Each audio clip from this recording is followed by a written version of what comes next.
ஆக்சுவலாக அந்த டைம் அவருக்கு எதிராக நீங்கள் வழக்கு தொடுக்கணுங்கும்போது வேண்டான்னு சொன்னவங்க நிறைய பேர் இருப்பாங்கல்ல உங்க கூட? இன்க்ளூடிங் எங்கள் அக்காவுமே சொன்னோம், வேண்டாம் நம்மளுக்கு இதெல்லாம் தேவையில்லாத ஒரு விஷயம் அப்படின்னு.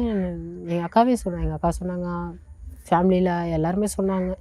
பட் எனக்கு என்ன அப்படின்னா, என்ன மாதிரி மற்ற பொண்ணுங்களுக்கு நடக்கூடாதுன்ற ஒரு இது மட்டும்தான் எனக்கு இருந்ததே தவிர்த்து, இவங்க சொல்கிறாங்க அவங்க சொல்கிறாங்க அப்படின்ட்டு இதை வந்து அப்போது யார் தான் இந்த தப்பை தட்டி கேட்பாங்க, இந்த உண்மையை யார் தான் வெளியில் கொண்டு வருவாங்க?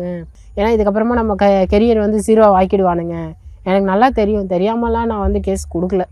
அவ்வளோ வந்து ஒரு இதுவெல்லாம் கிடையாது நம்ம. ஏன்னா ஒரு விஷயம் செய்கிறோன்னா கண்டிப்பாக நம்மளுக்கு அந்த அதோட ஆழம் எவ்வளோன்னு நம்மளுக்கு தெரியும். ஸோ என்னோடய கெரியர் போனாலும் பரவாயில்ல, அடுத்த வர பசங்களோட கெரியர், ஏன்னா பொம்பளை பசங்க வருதுங்க, ஒரு ஸ்போர்ட்ஸை நம்பி உள்ளே வரீங்க, இந்த மாதிரி வந்து யாருக்குமே இனிமேல் நடக்கக்கூடாது. ஒரு கோச்சாக இருக்கட்டும், இல்லை எந்த ஒரு அவங்க லெவலில் செக்ரட்டரியாக இருக்கட்டும், வாட் எவர் எதுனா இருக்கட்டும், உங்களை நம்பி தான் நாங்கள் உள்ளே வரோம். நீங்களே இந்த மாதிரி ஒரு தப்பாக எங்களை கூப்பிட்டிங்கன்னா அப்போ எங்களுக்கு எப்படி மெடல் அடிக்க ஆசை வரும்?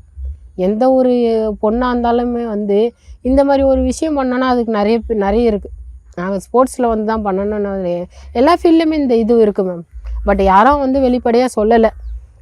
நான் சொன்னதுனால இன்றைக்கி நான் என் வாழ்க்கையே இழந்துட்டு இப்படி உட்காந்துட்ருக்கேன்.